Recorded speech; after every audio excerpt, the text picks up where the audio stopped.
Hi yo-yo viewers, subscribe చేసేటప్పుడు అక్కడ ఉండే గంట సింబల్ ను ప్రెస్ చేయడం మర్చిపోవద్దు.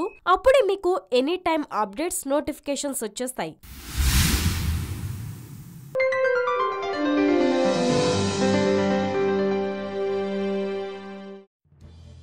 గ్రామీణ ప్రాంతం నుంచి మెట్రోపాలిటన్ నగరం వరకు, సామాన్యుడి నుంచి సంపన్నుడి వరకు స్టేట్ బ్యాంక్ ఆఫ్ ఇండియాలో ఖాతా ఉండడం షరామామూలే.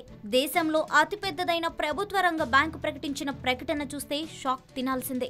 ఇప్పటికే పలు ప్రైవేట్ బ్యాంకులు తమ వినియోగదారులు జరిపే లావాదేవీల మీద బోలెడన్ని పరిమితులు పెట్టి ఆ గీత దాటిన వారిపై ఛార్జీల పేరిట జేబుకు చిల్లు పెట్టే ప్రోగ్రాం పెట్టేయడం తెలిసిందే. ప్రైవేట్ బ్యాంకులు ఇలానే వ్యవహరిస్తాయి. కానీ ప్రభుత్వ రంగ బ్యాంక్ అయిన ఎస్బీఐ లాంటి బ్యాంకు ధర్మంగా వ్యవహరిస్తుందేనన్న వాదనలో ఏమాత్రం నిజం లేదన్న విషయం తాజాగా ఆ బ్యాంకు విడుదల చేసిన వివరాల్ని చూస్తే ఇట్టే అర్థమైపోతుంది. బ్యాంకులో డబ్బులు వేయడం దగ్గర నుంచి తీయడం వరకు ప్రతి విషయంలోనూ ఛార్జీల మోత ఏ రేంజ్లో మోగిస్తామన్న విషయాన్ని చెప్పుకొచ్చింది. ఏప్రిల్ 1 నుంచి కొత్త ఛార్జీల బాదురు ఉంటుందని వెల్లడించింది. ఇతర బ్యాంకుల ఏటీఎంల నుంచి ఉపసంహరణ 3 సార్లు దాటితే ₹20 ఛార్జ్ చేస్తారు. ఎస్బీఐ ఏటీఎంలలో నగదు ఉపసంహరణ 5 సార్లు దాటితే ₹10 చొప్పున ఛార్జ్ విధించనున్నారు. 3 సార్లు నగదు డిపాజిట్లు ఉచితం. 4వసారి డిపాజిట్ చేయాలంటే సేవా పన్నుతో పాటు ₹50 ఛార్జ్ విధిస్తారు.